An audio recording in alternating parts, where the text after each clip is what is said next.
And welcome back, everyone. This is another edition of the Quick Breaks NBA DFS podcast brought to you by the good guys over at the Sports Gen. As always, it is Tuesday. We have a 4-game slate. Usually I would not be putting out a pod today or basically any slate that's under 6 games or so, but I was at home while the kiddos were napping. Actually, they're not napping. If you can hear them, they're probably screaming in the background. So I decided to go ahead and throw out a pod for today. Last night, 9 games, there was tons of value. You really didn't have to search real hard. I threw out a ton on the pod. Hopefully some of you guys played some of those guys. Hopefully some of you guys made some money.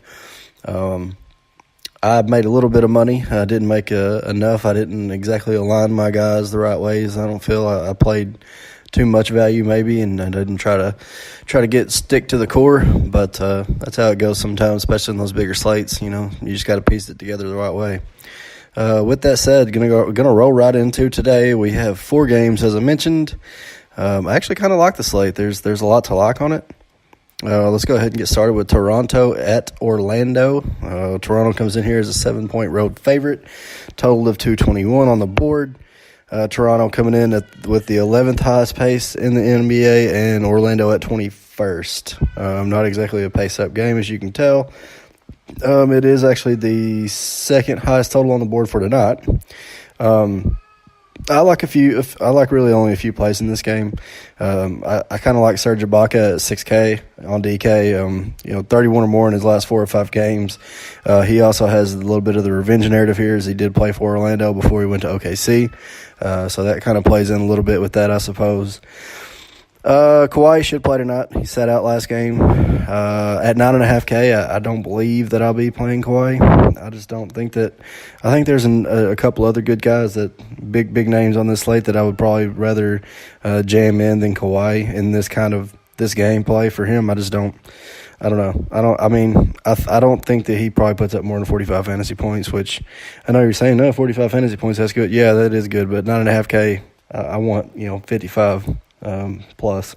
So I think I'm gonna roll off of Kawhi. I think Valanciunas at 5.2 is a nice look tonight. I think that he'll probably have to play. Orlando keeps Vooch in basically 30 minutes a game, so I think Val should probably get some minutes in this game. So looking at Val, sure. And that's really kind of all that I'm looking at for Toronto. I guess let's roll over to Orlando. Fournier at 5.6. The guy's price keeps going down, or it doesn't change at all. He's averaging 30 fantasy points at home. It's pretty crazy that his price doesn't move. His last 6 home games, 37, 28, 13 against Philadelphia. We know Philadelphia locks down guards. 35, 45.3, and 32. At 5.6K on DK, yeah, give me Fournier all day. I'll take it. Vooch, obviously, at 8.3. 50 or more in his last 4 games at home. 50 or more. And his price is 8.3 against Toronto, who's allowing the 3rd most fantasy points to the center spot over the last 10 games. I believe you need to play some Vooch at 8.3. If you want to look cheap there, I think you can look at Jonathan Isaac at 3.5. Played 24 minutes in his last 2 games. Put up 24.3 and 32 fantasy points. He's been playing really well since he came back from his whatever injury, I guess it was. At 3.5K, I believe he'll get some minutes. So it's not exactly the best matchup here against Toronto. Toronto bigs are pretty good and pretty good defensively. But if it's a plug and play, if you need to, at 3.5K, very cheap. You can probably expect him to get that 18 to 20, 22, 24 minutes. Hopefully, been putting up nice numbers since. So that's kind of where I'm looking at in Toronto or Orlando. Like I said, I really don't like a whole bunch in that game. I think Fournier is too cheap. I think Vooch is obviously too cheap and pretty much a must play on this slate. Serge at 6K. I'm locking Valanciunas at 5.2. I don't hate Kyle Lowry. It's just typical that Orlando has not exactly been giving up, monster games to point guards. I say that, and Trey Burke put like 40 fantasy points on him here like 2 games ago. Either way, I don't believe I'll have Lowry, because I think I'd rather have some like Dame, or I think Dame's probably going to be my top point guard for sure. So I'm going to move off of this game, and that's really what I like in Toronto and Orlando. It's going to move right over to a game that you should be game stacking like crazy. You got the Clippers going into Washington. You got Clippers coming in as the eighth highest pace. Washington coming in as the sixth highest pace. So you have pace and pace here. This game has a total of 230. Washington -1. This game seems like it should stay close. I know that the Clippers just played last night on back-to-back. Gallinari had the poops and didn't play, so definitely be worth checking on his status. And it is very, very meaningful. The Washington Wizards are allowing the seventh most fantasy points to the small forward spot over the last 10 games. So it is definitely worth watching if Gallinari will play.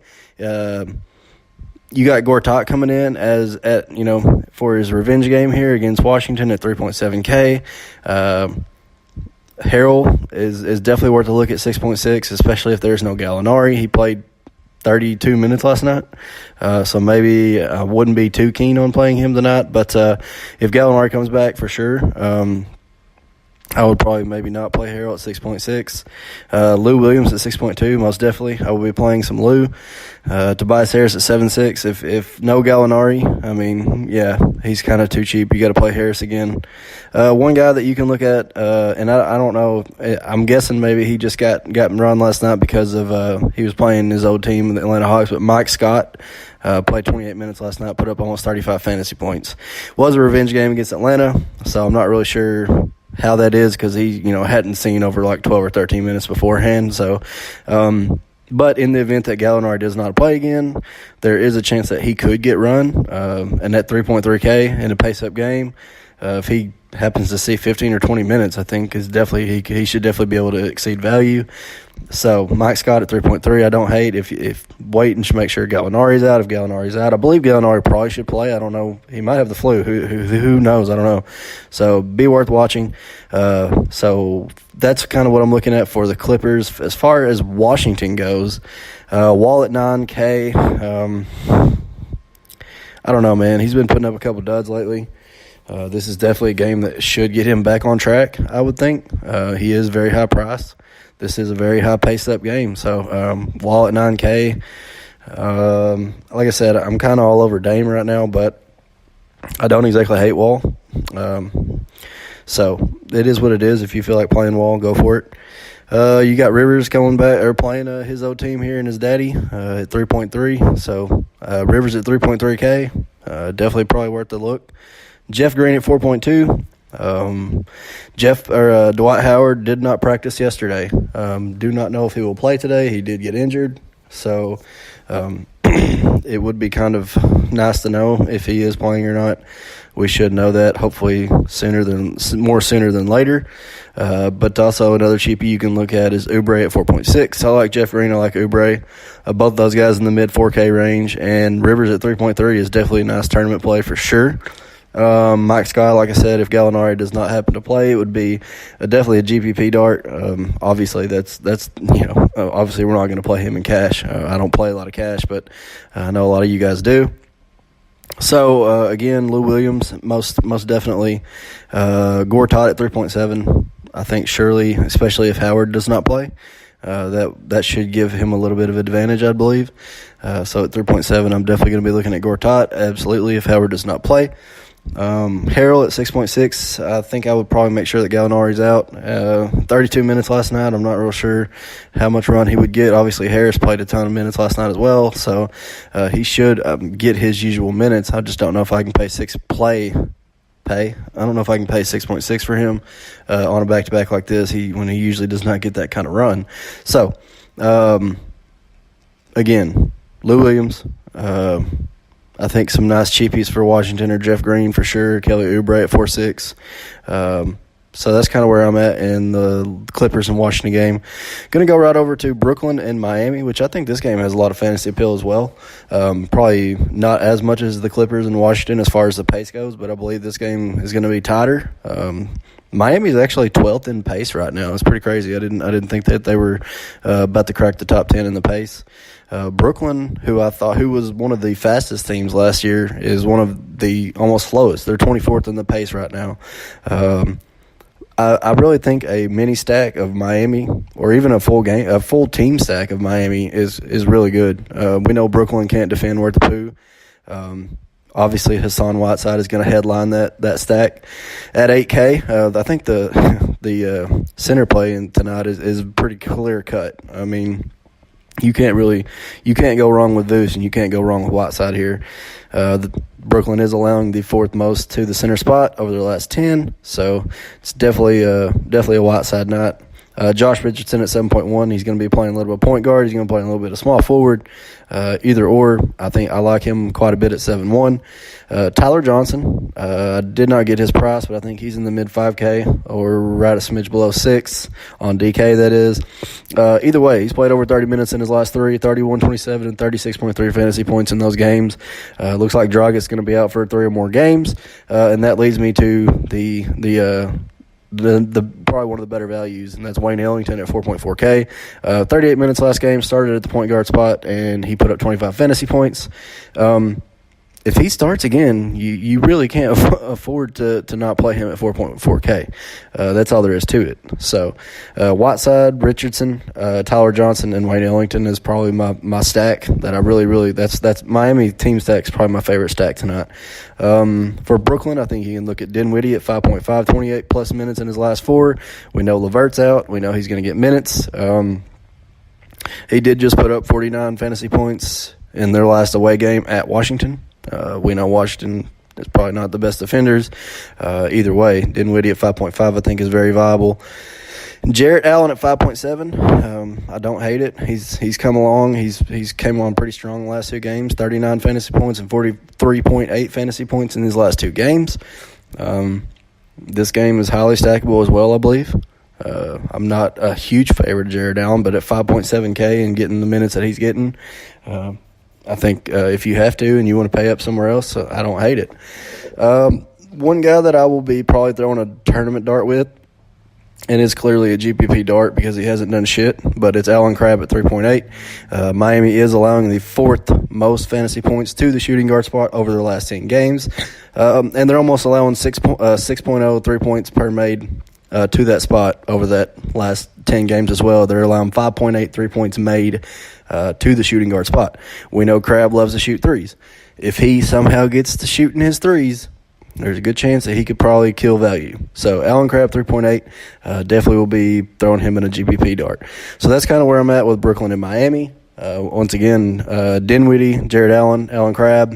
If you like DAR at 7.3, that's up to you. I don't believe I'll be playing DAR, even though Miami's actually given up quite a few points to the point guard spot here lately. But like I said, Wayne Ellington started last game. They get Josh Richardson playing point every once in a while. It's just not a good matchup. So for Miami, Whiteside, Josh Richardson, Tyler Johnson, Wayne Ellington are my faves. For some reason, I feel like I'm forgetting somebody in Brooklyn, but it's just I don't know. RSJ, I can't really trust. I think Joe Harris is cash game viable if you want to go there as a cheapie. He's like 4.6. He's playing 28, 29 minutes a game. Some games he's showed a little flash, put up 30 plus fantasy points. So I think he's definitely cash game viable. I think his floor is pretty decent. So if you want to go there in cash, I don't hate it. I won't be playing him in tournaments though, probably. I just think there's better options, especially at that price. Moving right along to Portland at the Knicks. I don't really like a whole bunch in this game, not going to lie. Portland comes in with the 13th highest pace. New York Knicks at the 17th highest. Portland comes in as an 8-point road favorite, 220 on the total. I do love THJ in this game. Portland is allowing the most to the small forward spot, allowing the most fantasy points to the small forward spot over the last 10 games. So THJ at 7.2, I absolutely will have some. As I mentioned earlier, Trey Burke at 4.2 put up 30.8 and 40.8 in his last 2 games. He's come alive. I'm sure he'll put up a dud tonight because I'm going to play him. But I can't, you really can't afford to not play Trey Burke at 4.2. You get Noah Vonleh here in a revenge match against Portland, his old team. He's 3.9. They are allowing the 3rd most fantasy points to power forward spot over the last 10 games as well, so Vonleh is definitely in play. I also think you can look at Kevin Knox at 4.0. I think he's a nice value play tonight. That's kind of where I'm at in the Knicks. And for Portland, I'm going to be looking at Dame at 9.7. He's probably my favorite point guard on the slate. He's put up over 50 the last 2 games on the road. and he gets a very nice matchup. Turner at 4.3, I think, is a nice play. I think he's cheap enough. Obviously, a cash game play for sure, but I think he's fine in tournaments as well. If you want to play that, I think maybe there's some other spots that I would probably rather look at, like Oubre, Jeff Green. I think that, maybe Jonathan Isaac, maybe, Wayne Ellington, obviously. There's some good looks. But anyway, Damon Turner is really where I'm looking at for Portland. Nurk, I don't know, man. New York seems to defend the down low pretty decently. I don't think I'll be on Nurk. Obviously, as I said, I'm mainly Whiteside and Voos as far as that goes. They should be chalk, and I don't mind it. 4-game slate, you can't really worry too much about chalk. You got to make sure you play the best plays. So then again, my favorite plays tonight are, I really like Serge. I really like Fournier as a cheap mid-priced guard there. Voos, I love Voos. Really like Lou Williams. I think that Jeff Green's a good play. I think that he is probably maybe I'm not going to say he's a better play than Oubre. I think they're pretty level. But I like both of those guys quite a bit in this matchup for sure. Gortat at 3.7 is fine. Once again, I love Dame. I love THJ. Burke is a great value tonight. Wayne Ellington, I like that. Really like that Miami stack once again. Whiteside, Josh Richardson, Tyler Johnson, Wayne Ellington. I love those guys. Dinwiddie is a good price. Jared Allen, if you're going there. Allen Crabbe again is a tournament dart. So yeah, that's it, guys. That's going to wrap up this pod. Hope you guys enjoyed it. As always, if you are not following the Sports Degens, you need to. We put out a lot of good content, a lot of good guys over there, a lot of great minds. NASCAR is picking up. Actually, just had the last race. We're gonna be fully staffed next season. Moving forward, I mean, we've got stuff coming out all the time. So, again, enjoy your Tuesday, and hopefully I can talk to you guys later on in the SD Slack chat. If you're not in that as well, you need to get in there. Send us an email, DM us, whatever. We'll get you set up to get in there and chat with us over these slates. Again, have a wonderful Tuesday, guys.